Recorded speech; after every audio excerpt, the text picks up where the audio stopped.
When a second moon rose in the sky, humanity collectively fell victim to delusions of grandeur. They mistook toilet plungers for legendary swords, water guns for laser weapons, and wash basins for shields. Everyone became convinced they had awakened superpowers. Some with ill intent even went on shooting sprees with water guns, and those hit by the water guns actually believed they were gravely wounded. If they didn't receive treatment in time, they would truly die. While everyone else lost their minds, you alone remained lucid, only to become hunted by powerful figures from all sides. Now you're being targeted by a beauty named Bai Chenqian wielding a toilet plunger. Lin Bei, the legendary SSSS rank powerhouse. I finally caught up with you. You're somewhat speechless. Last month you said I was SS rank. How did I suddenly become SSSS rank now? But Bai Chenqian raised her plunger solemnly. Don't get cocky.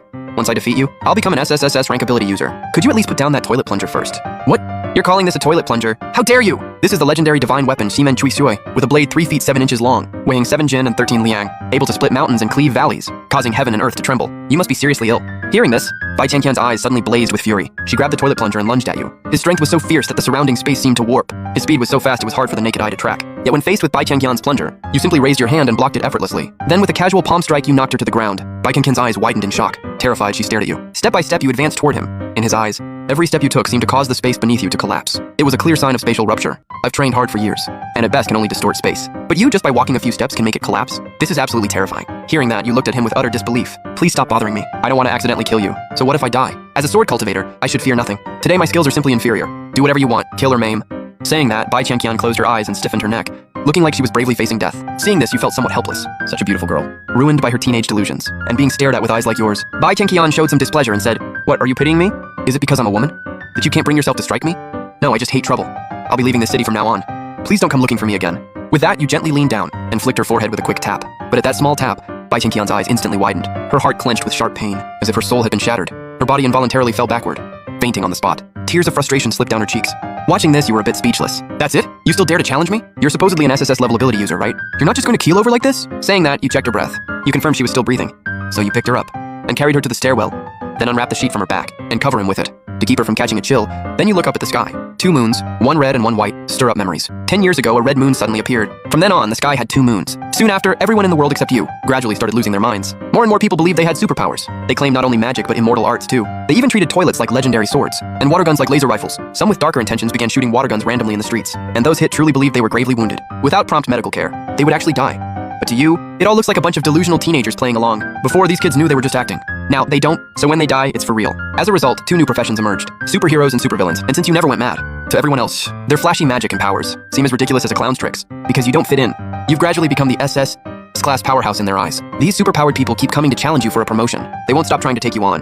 To keep your identity hidden, you have no choice but to force yourself to play along with these delusional types. So these people keep showing up again and again to challenge you, and each time they end up defeated by you. For example, Bai Chenqian today was one of them. But now your cover as a normal person is starting to slip. If Bai Chenqian fights you a few more times, probably the whole world will know you're not like everyone else. The small room on the rooftop of the department store has become unbearable. If you stay any longer, someone will inevitably end up dead by your hand sooner or later, soon dragging 2 suitcases with a pot hanging behind you. You walk out of the department store. The next morning, Bai Chenqian sneezed, waking from her sleep. She saw her star and moon cloak had been taken off, and Ximen Chui Sui was stuck under her arm. Quickly, she got up to check her body. Finding no serious injuries, she carefully recalled the fight from last night. It turned out he had been tracking you, the legendary recluse, for a whole month just to challenge you. Finally, at the department store, he faced you in a duel, and it seemed he was defeated by you with a single blow.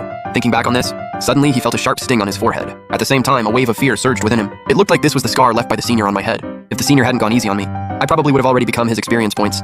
The reason he thought this way was that once a power user reaches S rank, the only way to gain experience is through battle. The loser not only gains nothing, but actually risks having their ability level drop. This made duels between the strong a regular occurrence. Yet you, as a strong fighter, defeated him, but didn't absorb his spiritual energy. And he's an SSS level power user no less. That made him feel insulted and humiliated. Suddenly, a flood of negative emotions overwhelmed him. Lin Bei, you dared humiliate me like this. I will never let you off. Saying that, he pulled a water gun from his waist pouch, his eyes flashing with vicious intent, ready to use the weapon. After staying a night at an inn, you planned to head to the train station and go to Jinling City. After all, the population there is huge, making it easier for you to hide. Unlike your hometown, Qingyun Town, which is too small, making it easy for those wannabe strong guys to track you down. Standing at the inn's entrance, you were about to call a ride on your phone, when suddenly a taxi pulled up right in front of you.